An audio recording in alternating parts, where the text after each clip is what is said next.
Y ser periodista es ser sobre todo periodista. Es ir sobre todo detrás de cualquier información. Cueste lo que cueste, a veces arriesgando más de lo que uno debe, a veces poniendo incluso el pellejo en juego. Anderson Alejandro Boscan Pico es un periodista ecuatoriano-venezolano que nació en Caracas, Venezuela. Está casado con Mónica Velázquez, quien también trabaja en La Posta, con quien tiene 3 hijas. Su padre fue Víctor Boscan, quien era venezolano, y su madre es Norma Pico, ecuatoriana. Su trabajo como periodista empezó en Diario Expreso de Guayaquil, donde estuvo por 6 años y 4 meses, entre junio del 2011 a septiembre del 2017. Fue justamente en septiembre del 2017 que fundó La Posta, junto a Luis Eduardo Vivanco, y es a través de este espacio, sobre todo en Café La Posta, que Boscan empezó a ser conocido a nivel nacional. En agosto del 2018, Vivanco y Boscan y parte del equipo de La Posta viajaron a Bélgica, luego de un proceso por el que sus seguidores costearon lo que se llamó Operación Qué Vaina. Hola, somos La Posta. Y queremos pedirte un favor. Queremos viajar al Caribe. Mentira, a lo vaina. Sí, a Bélgica a ver al Mash y contarte todo de cómo vive y qué hace o qué no hace. Un equipo de La Posta viajará a Bélgica gracias a tu ayuda. Y así Rafael no nos dirá que nos pagó la CIA. En julio del 2021, Boscan fue una de las caras del programa de televisión que se llamó La Posta XXX, que emitió un solo episodio en TC Televisión. Esto porque en esa primera y única emisión, tanto él como Vivanco hicieron un segmento en el que clavaron dardos en una fotografía de Leonidas Issa, presidente de la CONAIE. Mientras lo hacían, leían un acróstico cuyas iniciales formaban la palabra cabrón.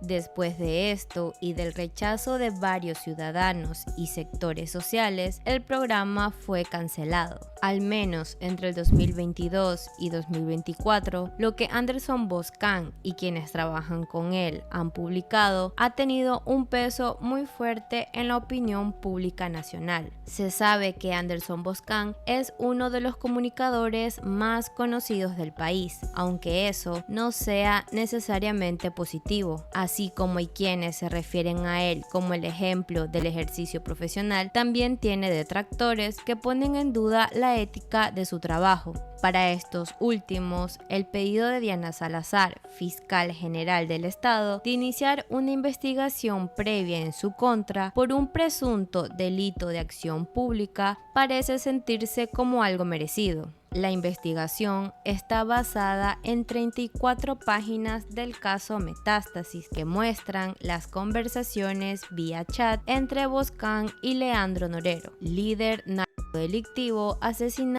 en octubre del 2022. El inicio de la investigación se hizo público la noche del miércoles 13 de marzo del 2024. La primera respuesta de Boscan fue en su cuenta de X, donde dijo: "Celebro que Fiscalía investigue".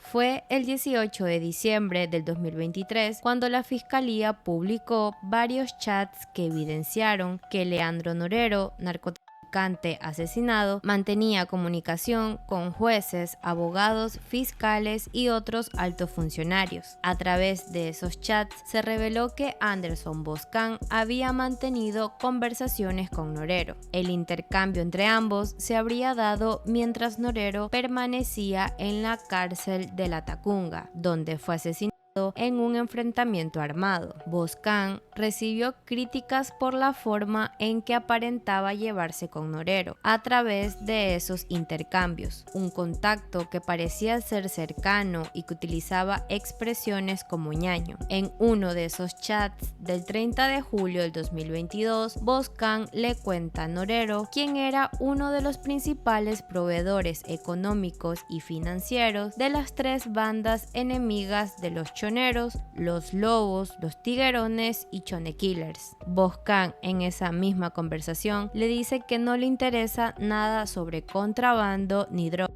Los chats continuaron en varias ocasiones con insistencia por parte de Boscan para que le dé la información. Por su lado, Norero se disculpa en varias ocasiones por haberse olvidado del tema. Por esas fechas, agosto del 2022, Anderson Boscan fue llamado a la Comisión de Fiscalización de la Asamblea Nacional, presidida por el entonces asambleísta Fernando Villavicencio, para hablar sobre la corrupción aduanera. En la comparecencia, Boscan habló sobre Javier Jordán y Leandro Norero como los aparentes líderes de la red de corrupción en las aduanas.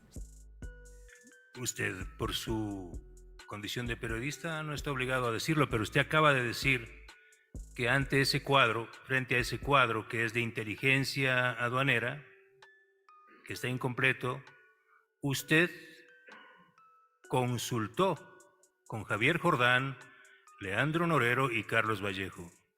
¿Usted habló con ellos? Sí, por supuesto que sí, señor presidente. ¿Y habló con Javier Jordán personalmente? Sí. Con el señor Jordán he hablado personalmente en off the record. No me ha aceptado nunca una entrevista delante de cámaras. ¿Antes o después de la foto? Antes y después de la foto. ¿Y con Leandro Norero también? Con el señor no he podido hablar personalmente, sino a través de intermediarios. Ellos sabrán cómo lo contactan, por supuesto. Sin embargo, minutos antes de su comparecencia, de acuerdo a los chats revelados por la Fiscalía, el periodista le escribió a Norero: voy a decir que si tú y Javier Jordán controlan la aduana, como dice el gobierno, es porque un funcionario se las tuvo que dar. La Fiscalía ha asegurado que Boscan nunca recibió la información sobre las aduanas que le había pedido a Norero, pero el narcotraficante le habría entregado al periodista datos sobre operativos, violencia criminal y carcelaria. Al día siguiente de que la Fiscalía publicara los chats, Anderson Boscan apareció en su espacio Café La Posta y se refirió al tema. Aseguró que Norero solo era una fuente periodística más y que con él se aplicó lo que siempre sucede con todo dato que se consigue como manda el periodismo. Se verificó y se contrastó. En las últimas horas se han hecho públicas comunicaciones que sostuve con Leandro Norero, acusado de narcotráfico y finalmente asesinado en octubre del 2022. Esas comunicaciones no eran un secreto. Que teníamos comunicaciones con el señor Norero, lo contamos nosotros. Pero creo que tengo la obligación de contarles la historia completa. Sin embargo, el discurso de Boscan cambió luego de que el 21 de diciembre del 2024 se publicaron más chats entre Norero y Javier Jordán, que de acuerdo a la Fiscalía era quien administraba los bienes de Norero, en la que hablan de atentar contra la vida de la periodista Sara Ortiz y hacerlo parecer como un accidente. Ortiz había publicado en el 2022 al menos 12 reportajes que mostraban la relación entre Norero y Jordán. Frente a esta revelación, en una entrevista con Milton Pérez en Teleamazonas, Boscan cambió y dijo que le daba un profundo asco revisar las conversaciones. De cómo se amenazó contra la vida de periodistas, contra queridos amigos como Gabriel Ortiz, colegas como periodistas de esta casa, de Coavisa. Incluso yo estaba en la lista y, bueno, son cosas que no pueden quedar así. Y después de enterarte todo esto, ¿cómo te sientes de haber tenido relación con este señor Leandro Norero?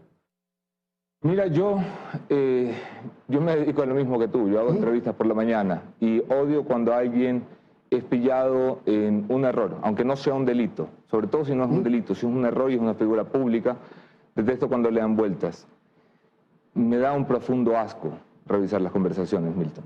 Por otra parte, el 9 de enero del 2023, Boscan y su equipo de La Posta hicieron pública una supuesta trama de corrupción en el gobierno de Guillermo Lasso. Según el trabajo de La Posta, pese a no tener ningún cargo en el gobierno, Lasso le habría entregado el manejo de las empresas públicas a su cuñado Danilo Carrera, y sería él quien decidiría qué empresas privadas podían trabajar con el Estado y cuáles no a cambio de coimas. Estas revelaciones fueron parte de un especial multimedia que denominaron El Gran Padrino. Esta trama involucraría a Hernán Luque, expresidente del directorio de la empresa Coordinadora de Empresa Pública, por delegación de Lazo, y a Leonardo Cortázar, el delator y supuesto operador de la red de corrupción en CENEL, la empresa pública de electricidad, en la que se gestionaban cargos de forma irregular. En el año 2022, Cortázar también apareció en una foto en la que se ve que comparte una piscina con Javier Jordán, un hombre con un largo historial delictivo que está prófugo de la justicia ecuatoriana, y con el ex asambleísta correísta Ronnie Aliaga. Luque está detenido en Argentina y Ecuador está a la espera de su deportación. En los audios expuestos por La Posta en enero del 2023 se menciona a Danilo Carrera como cabeza de la supuesta trama de corrupción en las empresas públicas. Pero eso no es todo. En febrero del 2023, Boscan y su equipo hicieron una revelación adicional: la existencia de una investigación y un informe realizado el 15 de enero del 2022 y que fue entregado a la Fiscalía, donde también se mencionaba a Carrera. El informe se trataba de una presunta organización delictiva que enviaba droga al extranjero, una red que operaba en Manabí y Guayas y que involucraba un hombre guayaquileño que era amigo de Carrera y que habría estado vinculado en la red de corrupción de las empresas del Estado, según los reportes policiales. Cherres tenía más de 10 empresas con Dritan Jica, un albanés que estaría relacionado con empresas albanesas ligadas al narcotráfico. El fiscal Rubén Darío Balda solicitó el archivo de la investigación previa. El pedido se dio porque supuestamente no se había logrado obtener aportes al proceso investigativo y por ende el informe había quedado en el olvido. Sin embargo, en febrero del 2023, La Posta hizo público el documento policial en el que se detalla el seguimiento de varias personas que serían parte de la presunta estructura del narcotráfico, supuestamente aliada a la mafia albanesa. Esta filtración hizo que la investigación se abriera nuevamente. La Fiscalía empezó investigaciones sobre estos dos casos expuestos por La Posta. Sin embargo, en noviembre del 2023, se decidió unirlos en una sola, a la que se habría denominado el caso Encuentro. Hasta el momento la Fiscalía sigue recabando datos para esta investigación. Ya para julio del 2023, tanto Anderson como Mónica Velázquez abandonaron el país por amenazas a su integridad física y personal, en una carta en la que explicaban las razones de su salida de Ecuador. Ambos contaron que en octubre del 2021 recibieron la primera amenaza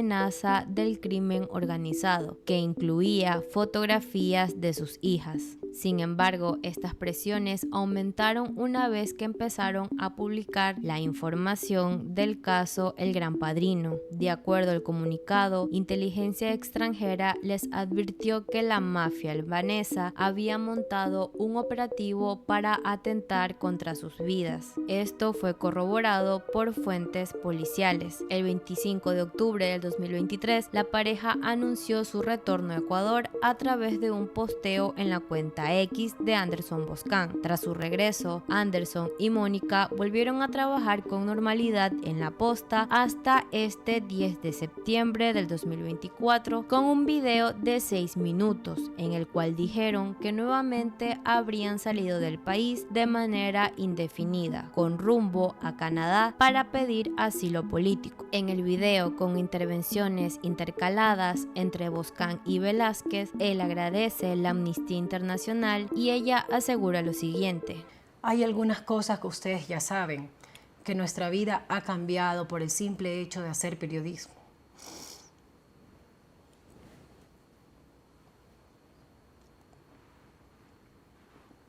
Que nuestras hijas no pueden ir a lugares públicos, que nuestra vida se redujo a un encierro en domicilio mientras aquellos a los que denunciamos se pasean libres y con impunidad. Según Boscan, las amenazas llegaban cada semana desde hace 5 años. Ese informe, según Boscan, fue hallado en manos del narcotráfico y en él se detalla las instrucciones para asesinarlo. Boscan dice que la fiscalía ocultó dicha información y quizás esperando que alguien terminara el trabajo sucio. Como hecho relevante, el proyecto periodístico llamado Gran Padrino le ha valido a Boscan y a su equipo una serie de reconocimientos internacionales. Fue uno de los 3 finalistas en la edición 2023 de los premios Gabo en la categoría Cobertura. Recibió una mención honorífica en los premios de la Sociedad Interamericana de Prensa. Anderson Boscan incluso fue nominado en la Free Press Awards en la categoría de periodista más resiliente en el año 2023 y luego el 23 de febrero del 2024 La Posta ganó el Premio Internacional Rey de España de Periodismo Narrativo por esta investigación, gracias al gran impacto que ha tenido en la vida política de Ecuador. Sin embargo, el 17 de mayo del 2024, el jurado de los premios decidió suspender de forma temporal la entrega del galardón en la categoría de periodismo narrativo, según la agencia EFE que entrega los premios nacionales. La razón, la investigación de la Fiscalía contra Boscan. Según la agencia que entrega dicho galardón, la suspensión estará hasta que concluyan las investigaciones y se determine si ha habido responsabilidades penales por parte de Boscan. En el comunicado dice que la suspensión del galardón no cuestiona la calidad del trabajo El Gran Padrino de Anderson Boscan y su equipo.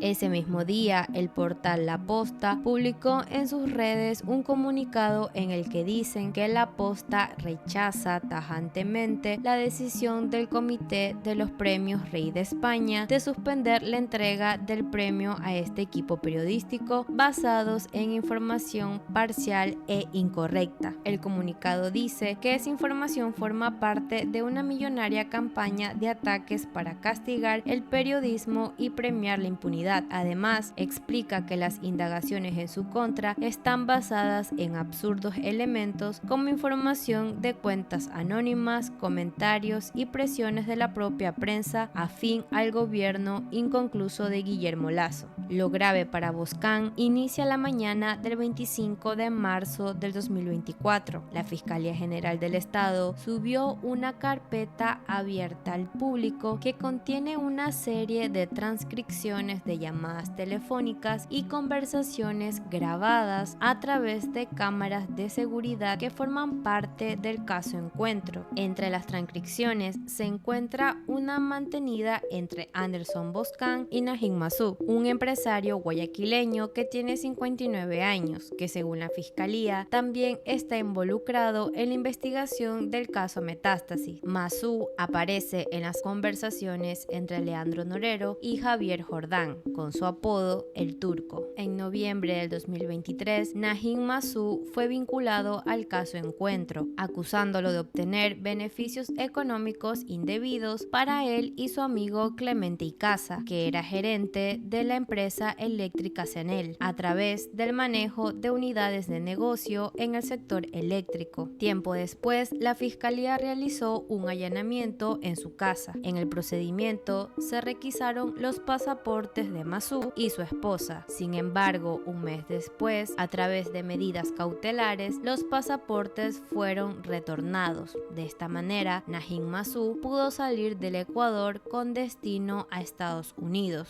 La investigación sobre una trama de venta de cargos por hasta $3 millones en el Servicio Nacional de Aduanas, que en 2022 llevó a la detención de 8 personas por asociación ilícita. Así se evidencia en una de las transcripciones de las grabaciones de las cámaras de seguridad de la residencia de Massou en San Borondón, que forman parte del expediente del caso Encuentro, en el que también se investiga una red de corrupción para acceder a cargos públicos en otras entidades del Estado, vinculadas a la empresa coordinadora de empresas públicas ENCO. BM1, que es Massou, y BM BM2, cuya identidad no se especifica. Discuten los llamados a rendir versión en el caso Danubio. Dicen el encabezado del documento publicado en la web de la Fiscalía. BM1 menciona la existencia de unas escuchas y hace referencia a un informe de inteligencia en el que también se menciona a Hernán Luque, quien estuvo al frente de ENCO. Yo doy 2 pasos atrás. Al momento que yo paso atrás, me llaman a declarar por el caso Danubio. Ya. Yo ya tengo los 52 cuerpos. ¿Y por qué tú entonces? Porque estoy en ciertas escuchas, entre las que dice el que manejas en él es Naim Masú. Con él no se puede hablar. O sea, no puede hablar conmigo, pero mencionan mi nombre. Claro. Preocupado, de acuerdo con lo transcrito, Masú habría buscado respaldos. Entonces mañana pueden venir los gringos a cogerme preso a mí, porque así funcionan ellos. Pero en todo caso, yo estoy limpio. O sea, yo me he estado moviendo, creería que bastante bien. Hablé con Correa. Dale. Dijo, mi palabra de honor, nadie del correísmo va a mirarte. Estás blindado. E incluso pensó en una estrategia, rendir versiones voluntarias ante Fiscalía para no ser allanado. Recomendaciones para los que trabajan contigo, tu gente. Cambien teléfonos. Teléfono nuevo, número nuevo. ¿Ya? Listo para rendir mi versión libre y voluntaria. Ya no te puede llevar nadie. Claro. Ya no te pueden ir a tumbar la puerta. Contra Naim Masú, quien también es mencionado con el alias El Turco en chats entre Javier Jordán y Leandro Norero, es decir, en el caso Metástasis, hay una orden de arresto preventivo que no se ha podido ejecutar porque está en Estados Unidos. En algunas de estas transcripciones se puede identificar a Anderson Boscan en la casa de Masú, con quien conversó sobre algunas cosas mientras otras personas hablan casi al mismo tiempo. Pero los textos presentan muchos errores de redacción y a veces faltan contextos, además de signos de puntuación para entender la información. Sin embargo, se puede leer que Boscan le dice supuestamente a Masú que él no está en su casa de visita. El periodista le habría dicho: vengo por mi financiamiento. Más adelante, en otra parte de la charla, quien sería Boscan dice que no irá tras los albaneses, refiriéndose a la mafia albanesa que opera en Ecuador, luego haciendo referencia a una conversación con alguien llamado el cura Saavedra. El periodista afirma que a Cherres los albaneses lo quieren matar porque se llevó unos billetes. Además, se habla de un supuesto video de Danilo Carrera que el equipo de Boscan estaría buscando, en el que al parecer estaría con una menor de edad, sin dejar claro a qué se refiere exactamente, pero es evidente que su publicación sería peligrosa. Por último, el abogado Felipe Rodríguez desmintió a Anderson Boscan, su cliente y amigo, y renunció a su defensa el pasado viernes 13 de septiembre del 2024. Felipe Rodríguez se refirió al documento de fiscalía presentado por Boscan y su esposa Mónica Velázquez, al relatar que abandonaron Ecuador y pidieron asilo a Canadá. Boscan denunció que existía un plan para asesinarlo y mostró un informe de fiscalía que, según él, la entidad había ocultado. Pero como siempre, me gustaría saber qué piensas tú. Déjamelo saber en la parte de los comentarios.